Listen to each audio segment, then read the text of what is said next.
బొమ్మ నుండి దేవుడు బిడ్డల్లో కలగ చేశాడు. గట్టిగా చెప్పడం హల్లెలూయా. నీవెందుకు కృంగిపోతున్నావు? నువ్వు గొప్పవాడి చేతిలో ఉన్నావు.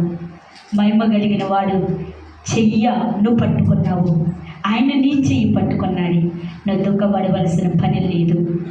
ఒక అవసరమైతే ఒక 10 రోజులు 20 రోజులు నెల రోజులు ఇబ్బంది పడతావేమో. మరల నా దేవుడు నేను సజీవులుగా లేపబోతున్నాడు. ఆయన కార్యాలు ఈ రోజు నువ్వు పొందుకుని తిరిగి వెళ్ళబోతున్నావు. విశ్వాసంతో నమ్మకంతో నువ్వు నిలబడినట్లయితే నా తండ్రి ప్రేమనే నువ్వు మోసుకుని వెళ్ళెదురుగాక. హల్లెలూయా. ఈ కొద్ది మాటలు నా ప్రభు ఆశీర్వదించబడుదురుగాక. ప్రార్థన చేసుకున్నాం. తల వచ్చినట్లయితే మిగిలి పరిశుద్ధుడా, మహోన్నతుడ, ప్రేమ కలిగిన దేవా, దయగల రక్షకుడని వందనాలు. కొద్ది నిమిషాలు మీరు మాతో మాట్లాడారు బాబు. నీ స్తోత్రాలు. ముందున్న కార్యక్రమం అంతట్లో కూడా నీ మహిమ ఉంచండి, నీ కృప ఉంచండి.